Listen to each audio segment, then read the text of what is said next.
Hello everyone, my name is Brendan Snyder. Thank you so much for joining me for the review of the brand new Iron Maiden album, Senjutsu. This one here, it's first album in 6 years, highly anticipated amongst its fans and lots of other people. I know I'm certainly excited about this album here, and I believe personally that it has been worth the wait. But before we jump into all of that, if you are new to my channel and you haven't already hit the subscribe button, please click the button. Also leave a comment, hit like, all those things help support my channel. I would greatly appreciate it. And of course, as an added bonus, by subscribing, you'll be able to stay up to date on all that's going on in the world of music, just like this, with taking a look at the brand new Iron Maiden album, Senjutsu. So loosely, the title of that translates to Tactics and Strategy, and it is their 17th studio album, double album at that. So lots of music on this, 10 tracks total. It breaks down as 6 tracks on the first disc and 4 tracks on the second. We're going to get into a little bit more of that in a bit here.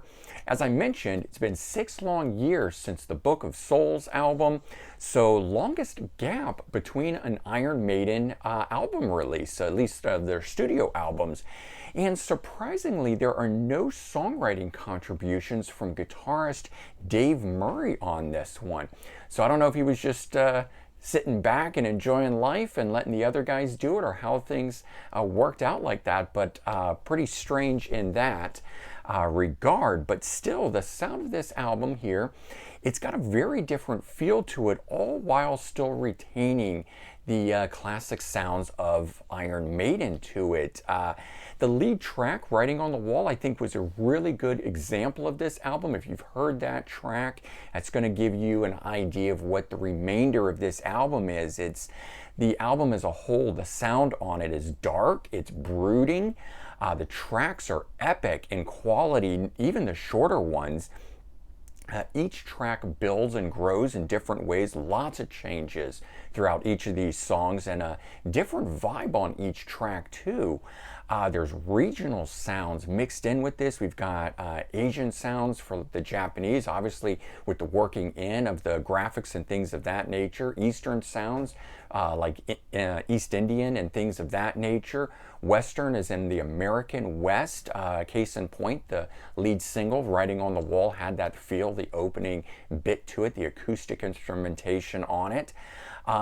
Less of the traditional Maiden feel, like the gallops sound that we're used to on it. Most songs have very lengthy melodic intros on them. When the song does kick into that gallop that we know and understand them for, we've got it's generally like the middle of the song itself. So there's a couple tracks that do this right away, but most of them we've got that intro on it, and so it sets up a very different feel for the album. Lots of different sounds and styles throughout. You can hear elements, though, throughout the career of Maiden on these songs. So as I said, it's a different sounding album, yet while retaining those classic elements that are Iron Maiden on each track. Very good production here from Kevin Shirley, who's worked with them on a number of releases. Much more of a full, rich sound to the way that this is done. I felt that Book of Souls was a bit too raw for my taste, and this one here I think has corrected it. Bruce Dickinson's vocals on here sound really good to me. Again, that was something I didn't really like on the last album there. So every track on this I think is mixed in a very similar way, giving the whole album the right feel of it being unified through that. So disc 1 on here, 40 minutes, 15 seconds. It contains 6 tracks on it. And I would say these are the shorter tracks of the album. They range from between 4 minutes to 9 minutes. And then disc 2, which is 41 minutes, 38 seconds, contains 4 tracks on it, and they range from 7 to 12 minutes. And 3 of those 4 tracks on here are all 10 minutes or longer. So that second disc really has the epics on it, and I actually thought that the second disc would be maybe the disc of this that I would be more bored with, right? With these longer tracks, would I really be able to get into them, kind of a thing?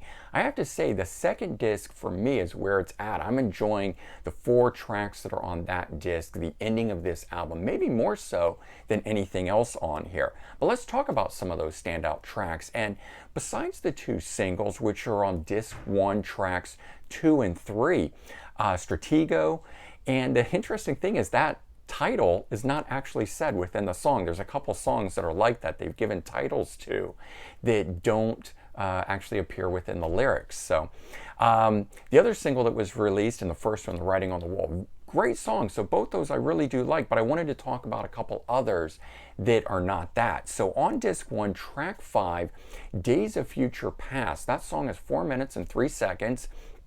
And it is a nice galloping rocker right out of the gate. I really like this tune. Also on disc 1, track 6, The Time Machine. This one is 7 minutes and 9 seconds long. It's got a 1-minute melodic intro to it, and then the song kicks in and rages for 5 minutes. It's really good. It's got one of my favorite Maiden riffs on it from the album, and the guitar solos on this are particularly really good as well. And then disc 2, track number 4, Hell on Earth. This one here is 11 minutes and 29 seconds long. I think this one here is my favorite track off the album so far. It's got a slow, brooding 2-minute intro on it, but then it kicks on with one of the most classic Maiden sounds and riffing on it throughout the album. And it's got just that full-on gallop riff effect that we know them for. Really, really good track in my opinion. So let's take a look at this. The album art on here is really quite interesting. Of course, they wanted to work into it, you know, the Japanese imagery and everything with the samurai and the title of Senjutsu. But here's the thing, when we flip the album over, we get a different album cover. We don't get track listing. In order to get the track listing, I have to open this thing up, and let's take a look, because the art of this is really amazing on it. And so we open this up here, and we get this cool, you know, shot here from Eddie. But when you open that up, you get this, and you get the 2 discs. So, you know, that's great. But let me pop the discs out, because the art that's behind this is really, really worth taking note on. I almost wish this had been the album cover. So check that out. And that view there of Eddie, you know, would have made an amazing one. But they went with the darker theme of it being in the black and the shadow and the red, which is very cool. But there's that. And so, as I mentioned, nowhere on the inside here is the track listing on this. I have to take the booklet out and then flip it over. This is the only place that actually lists the track listing on here, other than lyrically throughout this thing. And I'm a little bummed by that. I'm a person who likes to follow along with the tracks and see all that, and I'm not getting it. But as I mentioned, the art of this is done really well. So the inside of this with the lyrics and everything, full imagery worked through it in that Japanese nature. There's some more of that art that we saw from behind the disc, but it's partial. That's why I wanted to show you the you know, triple gatefold of it, giving you the whole thing there. And so you just continue through. That's pretty cool stuff. You know, little graphics and things that are added into it. We get some more shots of Eddie in here. And then we continue through with more lyrics and things of that nature throughout it. Get another shot there of like what appears on the discs. And then we get another shot of Eddie there.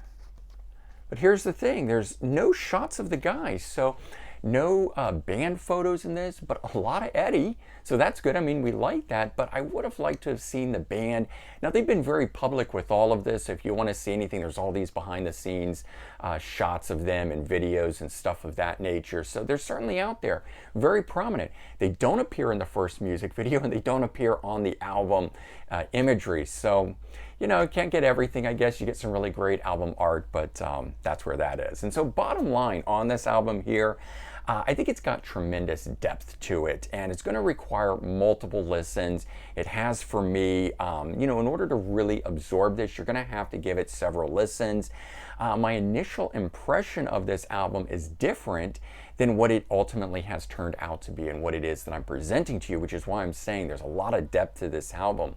My opinions on it changed and shifted while listening to it the first 3 or 4 times, and What I do like about this, though, is that it is a different type of Iron Maiden album. And for the band to be doing this 46 years into their career gives me even more appreciation and love for the band. I mean, I don't know how much more we can get because I'm already such a big fan of Iron Maiden, but at the same time, for a band to be able to do this, breaking some new ground and all of that sort of stuff on their 17th studio album, 46 years into their career, very, very amazing. And where this is going to fit into the overall Iron Maiden canon, I don't know.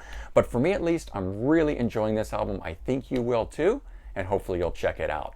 All right, hope everyone enjoyed this, and if you did, please remember to comment, like, and subscribe. Don't forget to check the description for links to related videos, and if you enjoyed this, perhaps you'll be willing to share it out on social media as well. Help spread the word that way. All right, everyone, take care, have a great day, and I'll talk to you real soon. Bye-bye.